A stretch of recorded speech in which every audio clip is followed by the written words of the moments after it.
Salus Helena! Nous sommes en 324.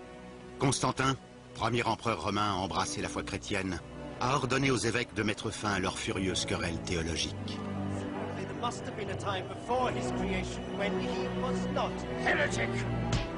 3 siècles après le passage de Jésus de Nazareth sur notre terre, les disputes font rage sur sa véritable identité. La décision imposée par l'empereur définira le dogme chrétien pour les 18 siècles à venir. Supreme Sovereign, fellow ministers, this is the creed to which we have unanimously declared ourselves signatories.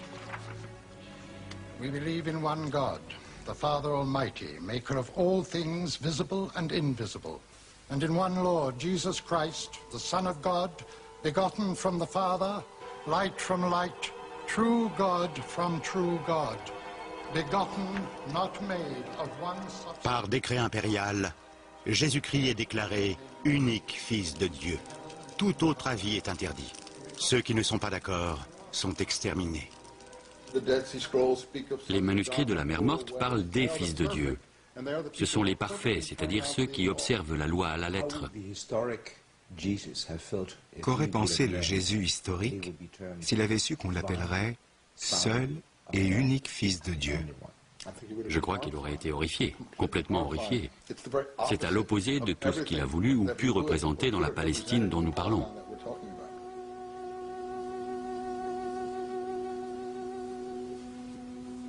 Il y a 10 ans, l'historien Robert Eisenman est parvenu à décrypter les manuscrits de la mer morte.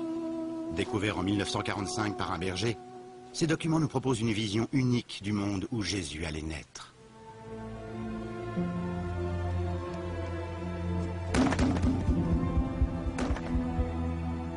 Pour abriter ces manuscrits, Israël a édifié ce sanctuaire du livre. Robert Eisenman a été le seul à conclure que ces manuscrits parlaient de Jésus, et que l'homme que nous considérons comme le Fils de Dieu n'était peut-être qu'un agitateur et un fanatique. Il est à présent virtuellement ignoré. Mais peu de gens lui ont reproché la question qu'il posait à la fin d'un documentaire que j'avais réalisé sur les manuscrits. Et 10 ans plus tard, elle continue à m'intriguer. Qui était Jésus? Qu'est-ce qu'il était? Jésus est resté juif toute sa vie. Il est né juif, il est mort juif. Je crois que la construction d'une église chrétienne l'aurait stupéfié. Si aujourd'hui, on découvrait un texte qui parle d'un homme né d'une mère vierge et de Dieu le Père qui marche sur les eaux et ressuscite d'entre les morts, on dirait qu'il s'agit d'un mythe. Et pourtant, comme Jésus-Christ fait partie de notre culture, de notre enseignement, de notre éducation, on dit que c'est une idée impensable. Admettre qu'il s'agit d'un mythe, la plupart d'entre nous en sommes incapables.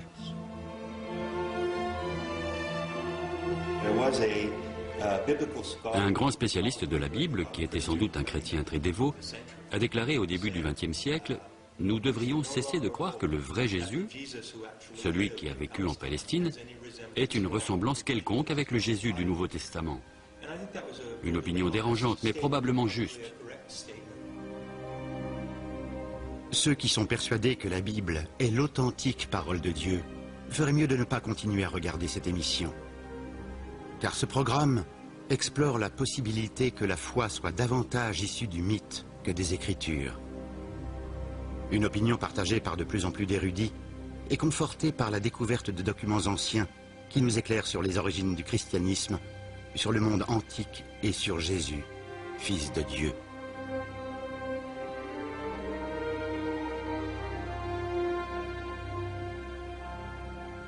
Dans le monde où vivait Jésus, beaucoup pouvaient être fils de Dieu, une expression qui désignait les gens pieux, les Juifs qui observaient fidèlement la loi. Même chose chez les païens. Fils de Dieu est une expression utilisée dans les mystères, mais dans le sens où nous dirions docteur en théologie par exemple, c'est-à-dire fils de Dieu, quelqu'un qui a reçu des informations sur la divinité.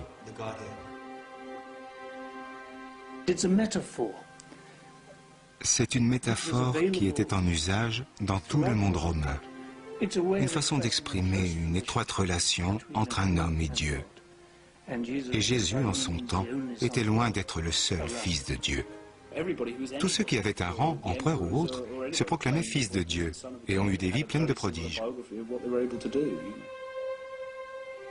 Fils de Dieu n'est pas une expression réservée aux gens pieux et savants. Elle désigne aussi les puissants. Dans l'Égypte ancienne, tous les pharaons étaient fils d'Osiris, fils de Dieu. Prenez Alexandre le Grand. C'est lui qui a réuni les pays méditerranéens pour en faire l'empire grec. Sa mère, initiée au culte de Dionysos, l'a élevé dans l'idée qu'il était né d'une immaculée conception, qu'il était né d'un Dieu. Elle était la Vierge Mère? Absolument. Jules César est fils de Dieu. Il a une ascendance divine. Comme tous les autres empereurs romains le proclameront par la suite. L'idée d'être fils de Dieu est une idée très répandue durant toute l'Antiquité. Jésus lui-même s'est-il jamais proclamé fils de Dieu? Pour autant qu'on le sache, Jésus ne s'est jamais appelé fils de Dieu. À en croire l'évangile de Marc, il parlait de lui-même comme fils de l'homme.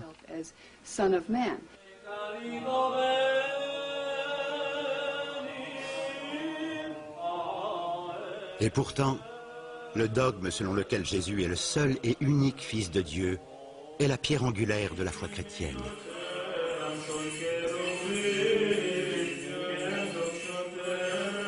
Deux millénaires plus tard, le christianisme apparaît comme une rupture radicale avec le passé, avec sa promesse de salut, celle d'une vie après la mort.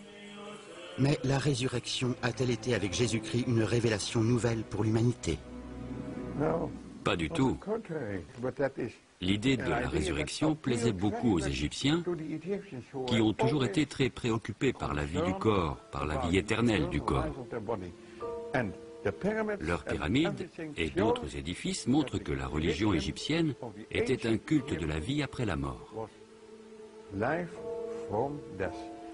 Il s'agissait bien sûr d'une vie dans le cosmos après la mort biologique, d'un passage dans l'au-delà.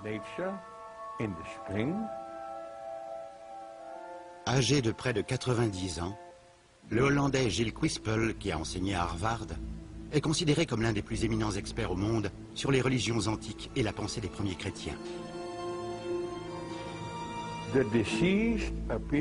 Le défunt comparaît devant le tribunal du jugement dernier.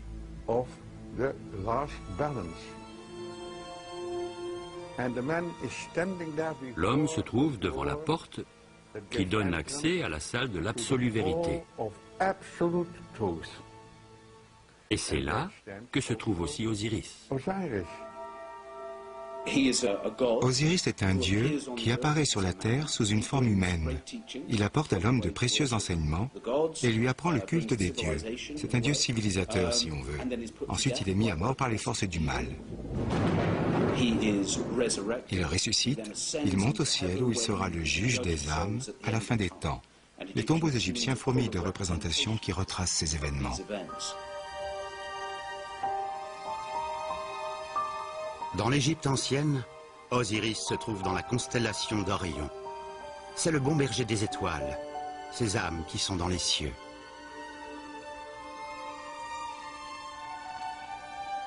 C'est loin d'être la seule image mythique qui ait annoncé les concepts beaucoup plus tardifs du christianisme. Les auteurs Tim Freke et Peter Gandhi ont fait une étude extensive de la pensée dans l'Antiquité. C'est une image choquante. Pourquoi l'avez-vous mise sur la couverture de votre livre? Parce qu'il s'agit d'une preuve qui nous tient beaucoup à cœur. C'est un talisman, une amulette. C'est petit, de la taille de mon pouce. On dirait Jésus sur la croix, et pourtant l'inscription en grec nous explique qu'il s'agit de Dionysos, à la fois homme et Dieu, qui est mort et ressuscité. Et le fait d'apprendre que ce demi-dieu païen a connu exactement la même mort que Jésus est, selon nous, la preuve que nous avons puisé l'histoire de Jésus dans la mythologie païenne.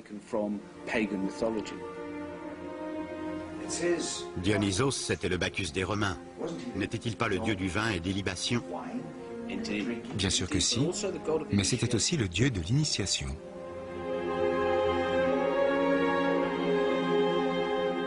Dieu du vin, à l'origine, est dieu mineur.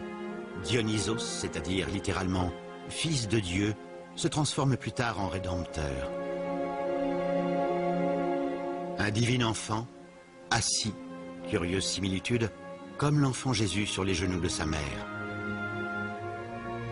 On lui rend grâce avec du pain et du vin pour commémorer son sacrifice et sa mort sur une vulgaire croix. Il ressuscite et monte au ciel. C'est la version grecque d'Osiris. La tradition veut que ce soit Pythagore qui, après avoir parcouru l'Égypte et étudié 20 ans dans ses temples, ait rapporté en Grèce la grande sagesse mystique des Égyptiens qui est associée à l'idée d'Osiris. Mais pour l'introduire en Grèce, plutôt que d'importer un dieu étranger, il prend Dionysos et transforme une figure mythologique mineure en un dieu d'une importance considérable. La plupart des grands penseurs et auteurs païens, Platon, Euripide, Sophocle, sont initiés à ce culte dont le centre géographique n'est pas loin d'Athènes. Par milliers, les gens se convertissent à ce culte qui vénère un Dieu fait homme qui meurt et ressuscite.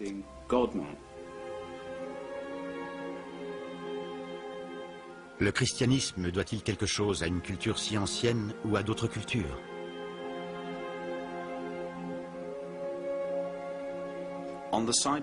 Sur le site où le Vatican se trouve aujourd'hui, s'élevait jadis un temple païen.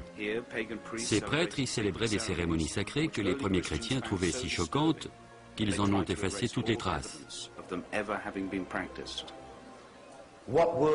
Quels étaient donc ces rites païens scandaleux? Des sacrifices cruels? Des orgies obscènes peut-être? C'est ce qu'on a voulu nous faire croire. Mais la vérité est bien plus étrange que toutes ces fictions. Dans cet antique sanctuaire, des congrégations païennes ont autrefois glorifié un Dieu rédempteur, Mithra, qui, comme Jésus, est né d'une vierge le 25 décembre et qui est fils de Dieu. Comme lui, il est monté au ciel, il a promis de revenir à la fin des temps pour juger les vivants et les morts. Ici, des prêtres païens partageaient un repas symbolique composé de pain et de vin en l'honneur de leur Rédempteur. Un Dieu rédempteur qui avait averti ses fidèles, « Qui ne boira pas de mon sang ne connaîtra jamais le salut. » Comme Osiris en Égypte, Mithra, un dieu d'origine perse, occupe dans le ciel la place de la constellation d'Orion, face à la constellation du Taureau. Son culte est devenu le premier concurrent du christianisme dans le monde antique.